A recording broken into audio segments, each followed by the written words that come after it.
Hi, ako si Jack ng German Jack. Ngayon tuturuan ko kayo kung paano mag-hike. Sa video to, hindi ko ituturo kung saan kayo mag-hike. Instead, ituturo ko sa inyo yung dahilan kung bakit kailangan nyo mag-hike. What a beautiful day. Doon pa ako sa kabilang side ng bundok kasi nandun yung overlooking view. May hagdan. There's like mini forest. Ayun o, dami mo ma-realize. Kanina pa ako naligaw. Hanapin na ako ni Joe. Balikan natin ang simula ng kwento.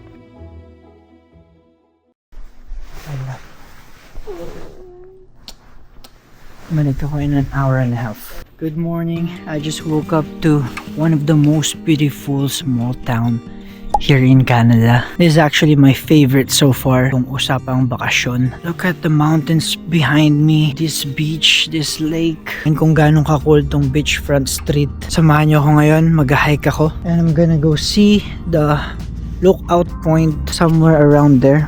Pupunta tayo dun. Ewan ko kung may daanan dun, but beautiful morning. 7 pa lang, wala pang araw kasi cloudy. Ganda. But anyways, dito tayo. Dito daw yung simula ng trail. Walang sign na nakalagay kung saan papunta to. But according sa map, ito yung daan. Wow, lalaki ng puno. Sarado ang gate. But I believe pwedeng pumasok dito. Ito kataas yung aakyatin ko ngayon. Taas! Hinahanap ko tong daanan. Ito pala. Pagod.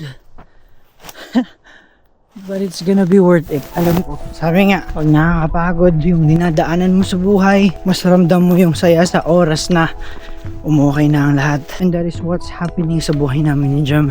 Ramdam mo talaga yung gratitude, yung blessing sa oras na malampasan mo yung mga pagsubok sa buhay. Kaya dito ko din na-realize na every time I'm worried or I'm stressed out, may pinagdadaanan na akong problema, all I think of is dumating na yung araw na alaala na lang yung problema na yun. Kasi totoo, walang problemang habang buhay mong dadalhin. Matagal mong mawala yung problema mo sa buhay mo, but everything will always pass. Ganon din yung nararamdaman nating saya. Wow, ang ganda! Ito yung dinadaanan ko ngayon, oh. What a beautiful day. Alam nyo ba, ang hiking, hindi lang naman siya pang exercise ng physical body mo. Ang daming benefit niyan.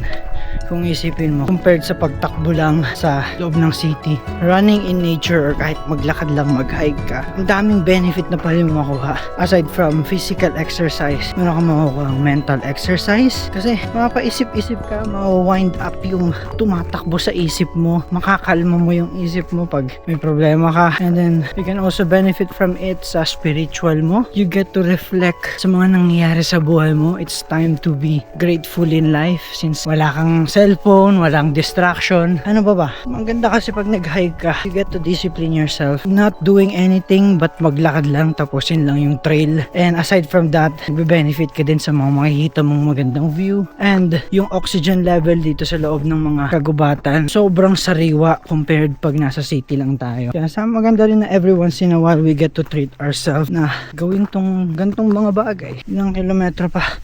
2 kilometers pa. Kumuha nga pala ako ng stick just in case may cougar or anumang nananakma dito. May pangbatok ako. Oh! Ang sarap talaga ng may hike. Shit! Anyways. As I was saying, ang sarap talagang may hiking shoes. I'm very confident stepping on this stone. Ang taas ko na. Pero doon pa ako sa kabilang side ng bundok kasi nandun yung overlooking view ng lake.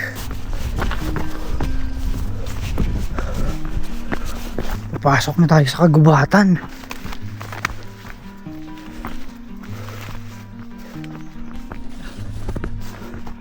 Wow! Wow! May hagdan!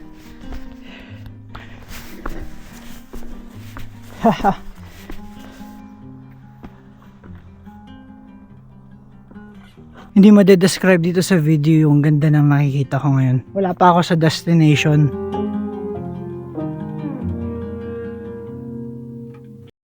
Medyo bibilisan ko na at may reservation kami ni Jam ng breakfast later. And meron na lang ako 2 oras. Ganda talaga dito. Oh, yung mga moss. Wow.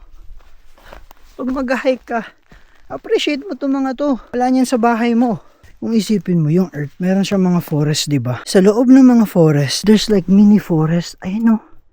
Imagine that. Nare-realize ko na this didn't happen in just, holy shit, sa isang coincidence lang, like a Big Bang Theory. I love science, but there's no way na coincidence lang lahat ng to. There's God. Oh shoot, mali yung napuntahan ko ah.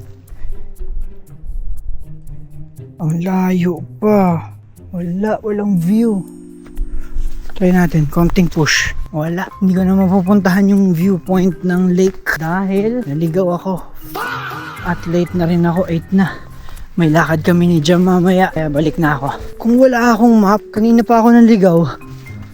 Holy, natatakot ba ako pag naliligaw ako? Hindi, natatakot ako kay Jam. Baka hindi ako makabalik ng on time. Magagalit sa akin yun. Ganda talaga, okay na ako dito sa view na to. Oh, tingnan mo yung forest, may sarili siyang ecosystem. You know, grabe. Umulan na nga. Ganda oh.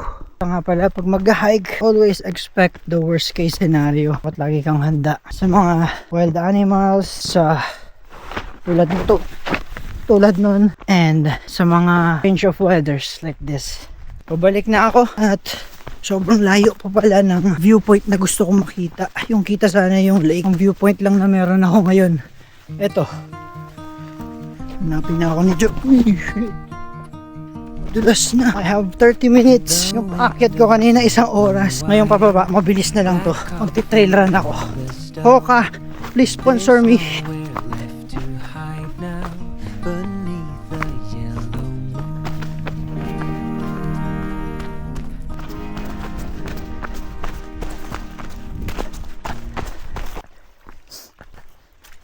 Uy, naka almost 5 kilometers din ako. Hindi ko matulog pa siya. Uy, gising ka na, love? Wala akong nakitang viewpoint. Wow, ito pala yung viewpoint. Nasa hotel lang namin eh. Nagpakahirap pa ako. Wala.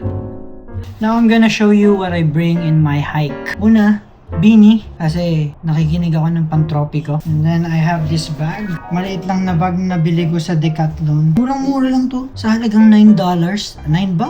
Basta less than 10. Ang liit niya, tapos very compact. Then sa loob na ito, ngayon yung unang hike ko na dinala ko tong drone. So, wala akong magandang shots na nakuha. I also have War. Kanina habang nag-hike ako, may 2 map akong sinusundan. One is from my phone, yung All Trails app. And then the other one was from my Garmin. Nag-set up ako ng route sa Garmin app ko. So, nakikita ko rin siya sa watch. And this Garmin is Garmin Forerunner 255. Ito na yung pinakamura sa Costco. Nasa 180 lang siya. And then, I have this Uniqlo puff jacket na sobrang nipis. It's good for a mild cold weather. And sa loob nito, I have my sweater. And sa loob ng sweater, nakita ko lang tong tip na to sa online. Yung pinaka-inner layer nila, dapat daw polyester shirt, polyester texture. Kasi pag pinagpawisan ka, yung pawis mo, aangat siya papunta dito sa sweater. So, hindi ka lalamigin sa loob. Kasi, di ba, pag pinagpawisan ka, mababasa yung shirt mo. Ito, hindi. So, lalabas yung pawis ko dito sa second layer. Hindi ako basa habang nag-hike. And I also have my pants na pang-hike. Nabili ko lang to sa Japan. Less than $10.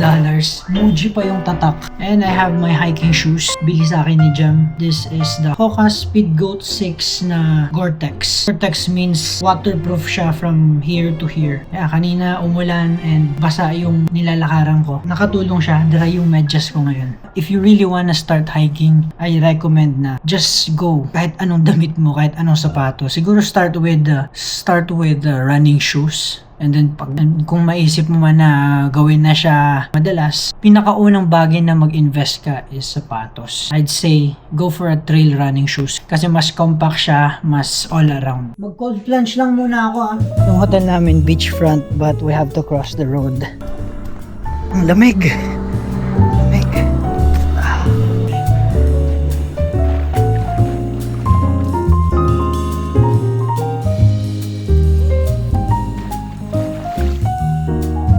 Sarap.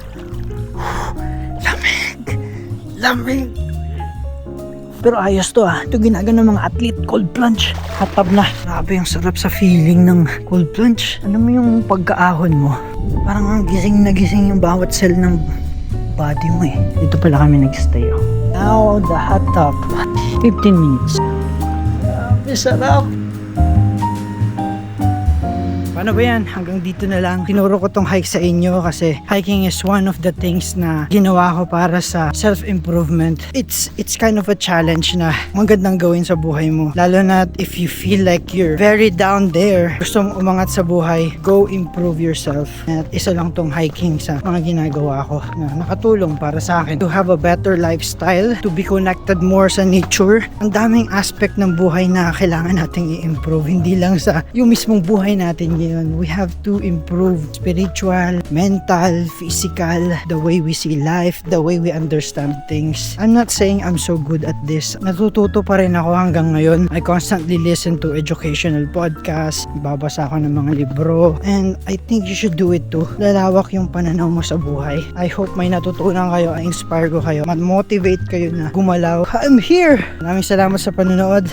Again, I'm Jack ng German Jack. Leave naman kayo ng like and comment and subscribe na rin kayo kung hindi ka pa rin nakapag-subscribe.